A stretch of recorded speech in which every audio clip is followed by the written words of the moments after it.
Hi, this is Randy Finney with Right Side of the Chart, and this is an early session update for Wednesday, June 3rd, 2020.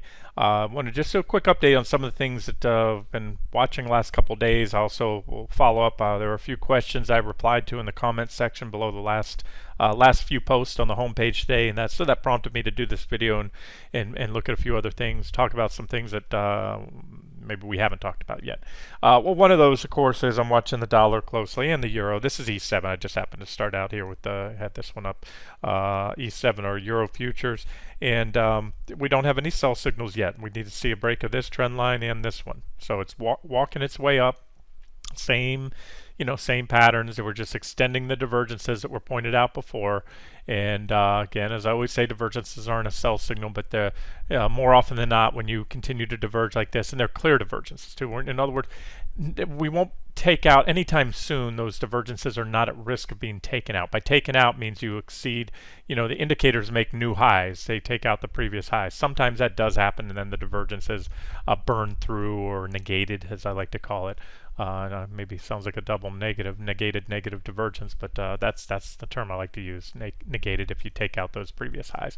But that's not the case right now, and so the euro remains in an uptrend. Likewise, the dollar, which is almost a near perfect inverse of it, remains in a downtrend. If I can find that chart for you. Here we go, DX dollar futures, but we're close to a breakout. Now, close, isn't a buy signal, but we have this minor downtrend line right here, watching, and then the bigger downtrend line right here. They'll probably come into play. So pop of that little downtrend line should take us up here to test, check that larger trend line. A breakout above that should bring us up here to my swing target. And if and when that happens, most importantly, I'm not a big forex trader, although at times I do trade these various currency futures, is what I like to use. And I just wanted to point out that the main thing here is to get a kind of a heads up on the precious metals, gold and silver, which I'll get to here in a second, and then we'll look at a couple other trade ideas. Actually, I just had to refresh this chart. This one doesn't refresh. It had a little rejection there on that trend line. It was the same story. I mean, it was just showing you a second ago. We didn't take it out. So that's what I'm watching. So the dollar, to be very clear, remains in a downtrend. Now, I want to talk about this a little bit. Okay, so the dollar's in a downtrend, and I spent a lot of time yesterday showing you the clear impact that a falling dollar over time, tends to have on many commodities, precious metals, silver, gold. And somebody asked on the homepage today about agricultural commodities. I want to talk on that in a second. So what I say tends to have, there are always disconnects, if you will, between those relationships between two securities, particularly the dollar and the other dollar-sensitive assets. And what that is supply-demand forces. If in a vacuum, all other things being equal, you don't have any buying or selling pressure, then the price of gold and silver would tick up and down almost perfectly inversely to the U.S. dollar for the simple reason that I said before. They're priced in US dollars, so if the dollar drops 10%, it's going to take more dollars to buy an ounce of gold or an ounce of silver.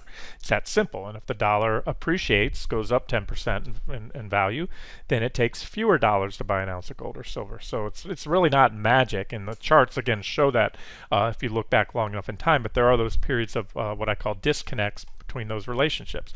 This is one of them.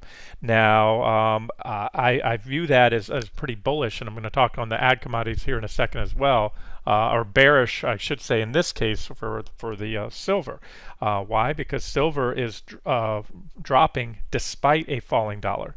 So you have, technically, there should be a tailwind to silver, helping boost silver prices, but this shows overwhelming supply-demand forces, meaning more supply, more sellers than demand, buyers, and that's why silver is going down.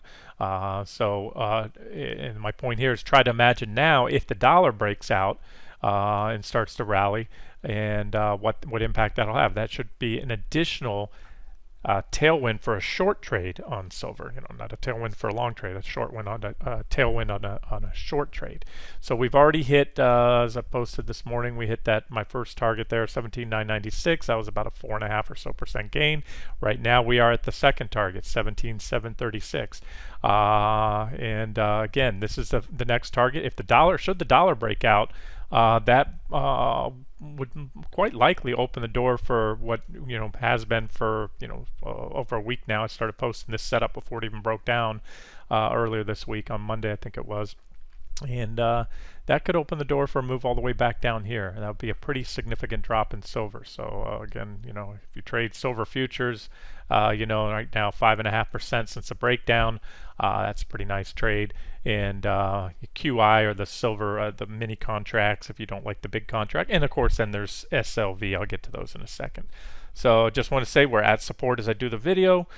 We got a reaction off the first level. You can see when I say a reaction, that's why these multiple targets are usually marked. Each level is a support level where the odds for reaction are likely, not guaranteed. And you got one there, you hit it, had a little bounce, then we took it out. And it's usually the initial reaction, that's it, you get one bounce or one consolidation. And if you break down right below there, without even a pause, that's pretty darn bearish. And again, a breakout in the dollar, a breakdown in the euro would even help the case for short on silver even more. The proxies for that, as I said, well, this is the one that I posted. Official, unofficial, if I didn't like it, it wouldn't be there. It was posted here. So you can see what happened in pre-market today.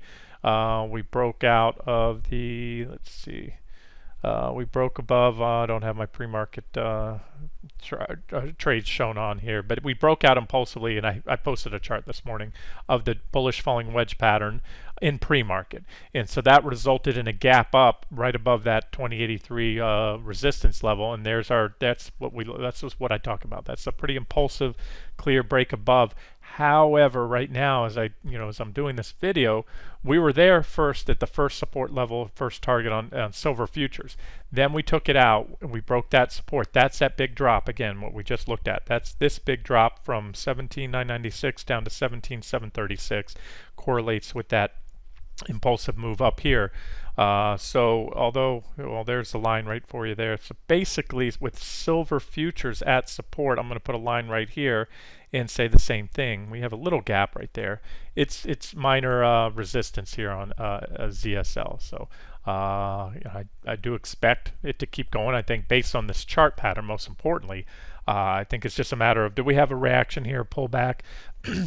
Maybe even, who knows, I would say my most bearish, but this is, everything's upside down when we look at inverse ETFs. But so remember, this is a bearish call on silver.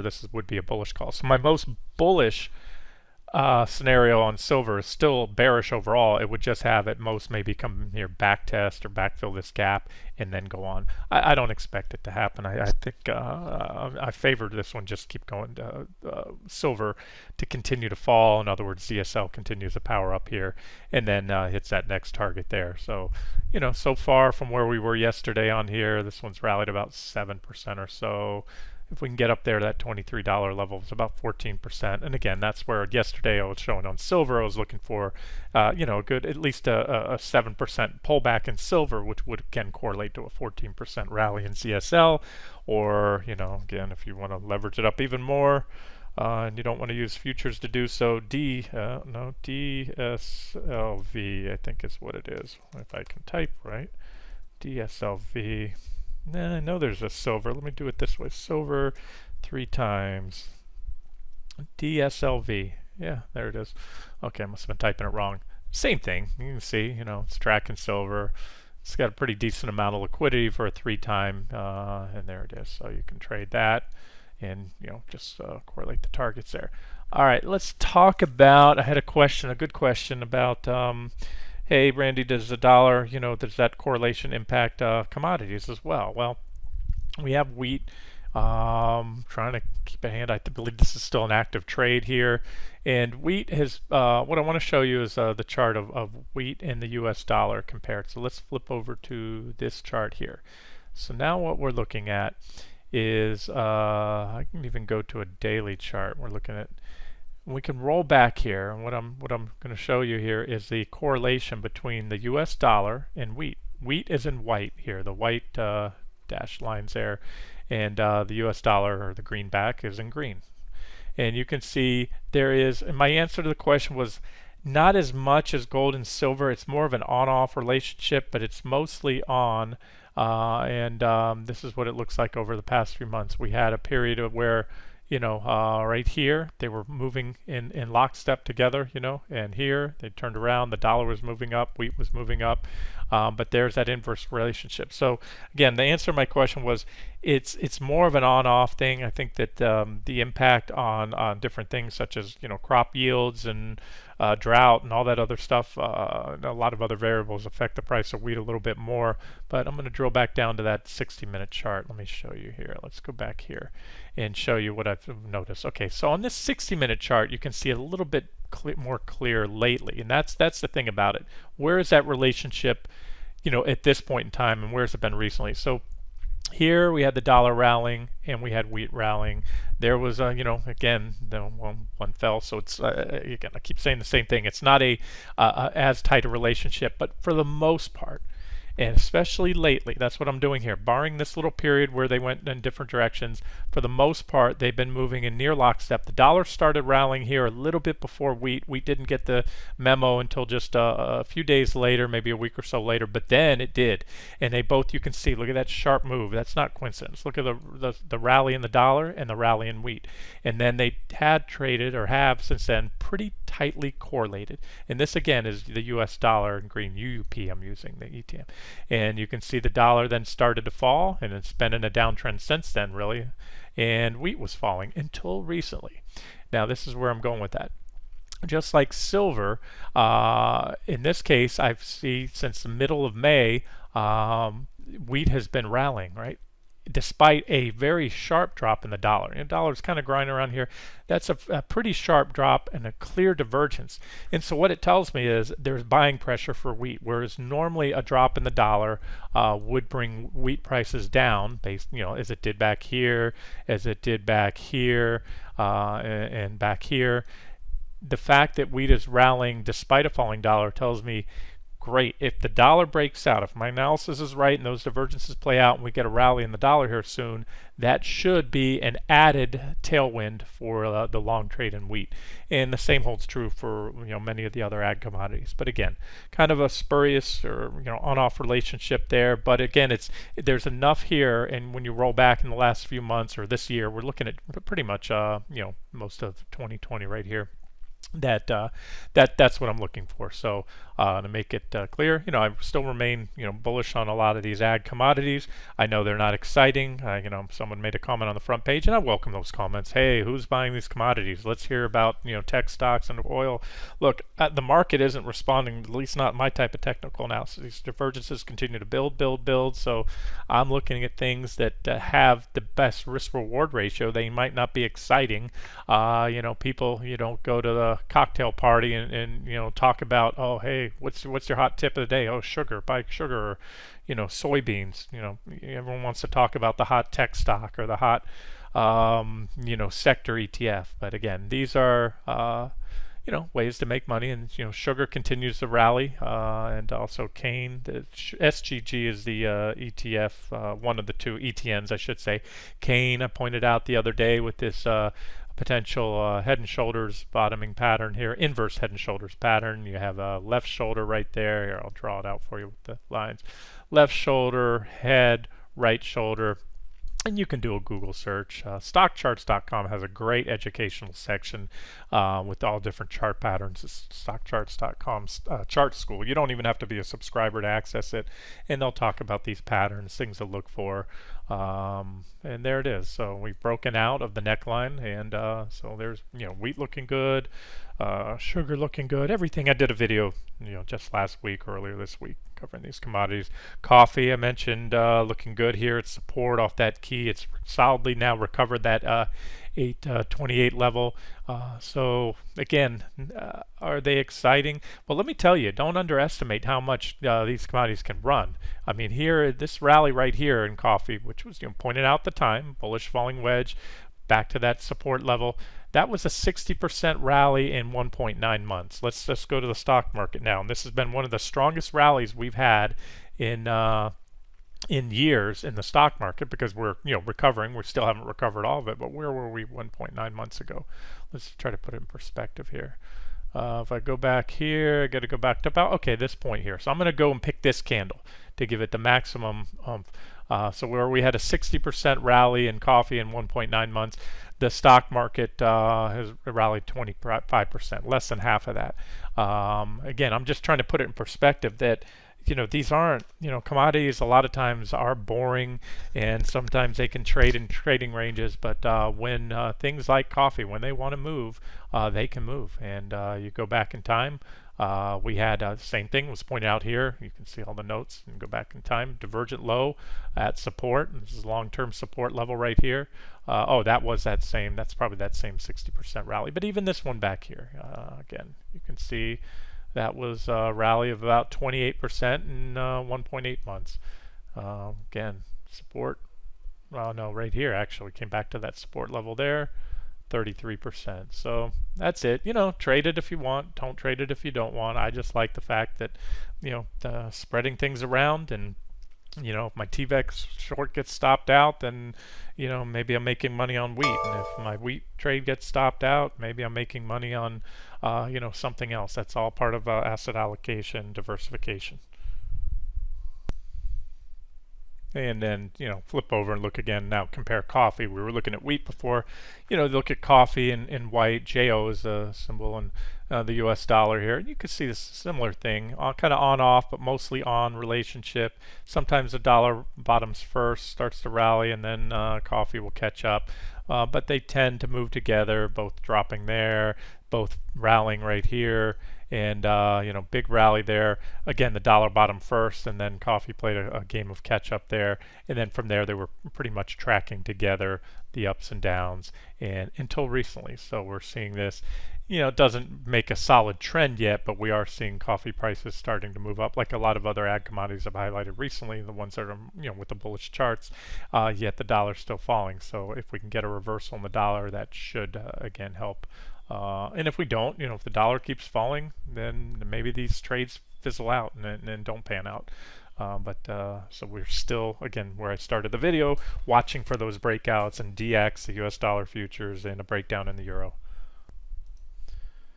Okay, and a quick follow-up to the trade ideas I highlighted yesterday in the video.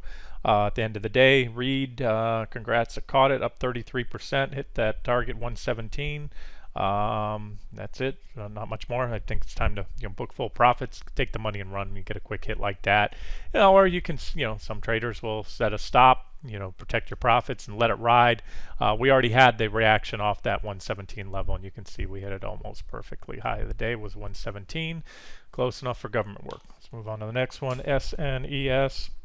That one's still, needing pending a buy signal breakout of that above that downtrend line. LTM moving up nice, got into the gap today, solidly into the gap, and was up earlier today. Was up I think 34%. It was 30 something, about 34%, still up 30% right now. And so the logical target, minimum targets there, a backfill the gap. Probably had a trend line here as well that's going to come into play right around the top of the gap. So that, although that chart, bullish divergence, everything else, I think it was a subscriber that first mentioned this one the other day, that put it on my radar. Although I've been watching the airlines too. I've had a lot of these charts marked up. There's a watch list. I can go through those real quick. I probably should, but I don't want to get off on a tangent here. But I'll point out any others that I see. But this one stood out nice for a gap backfill. I think somebody said something about bankruptcy, but that doesn't. There's different types of bankruptcy filings, and even within Chapter 11, there's first Chapter 11 where they're just trying to reorganize their debt.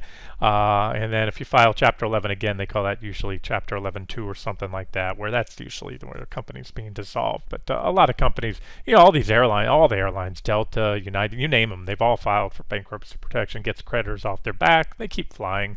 Companies exist, but when they finally dissolve, that's when the stocks go away. So I just wanted to say, don't be confused with that. Sometimes a company can. Now I don't know. I didn't look at the fundamentals or even verify that on LTM, but I just want to say, up another one here, about 33%, about the same gain in REIT so far today. That can I mentioned right here, trying to get above that downtrend line, hasn't done it yet. Chart still looks constructive. If the market holds up and continues a rally, especially the semis, that one can play out. Seed I covered yesterday. That one has broken out, triggered an objective long entry. It's up almost 6% right now, after being up as much as, if I can grab around yesterday's close, up about 12% so far today. Still looks good. And DS, that was on the list there. DS, remember, broke out of a bull flag pattern. Back to where it started. It was up. It had moved up before. It's flat on the day. It's come back to where it opened right now, but it was up earlier, and it is still, you can see the impulsive move so far out of the bull flag pattern there. All right, there's a little time. I'll just rifle through the airline list. I have a watch list on another page. There's LUV, Southwest Airlines, broke out big bullish falling wedge pattern moving up. I honestly, I don't know how much more these have to go. A lot of these, it seems like the trains left the station. Shame on me for not, pointing them out earlier. I had been tracking the sector, but my outlook for the market kind of tempered my enthusiasm for long trades, and so in hindsight I should have shared these. My job isn't to, whether I take something or not. My job is to post and point out the most bullish and bearish chart patterns and let you guys decide where to go. But there's Delta right there.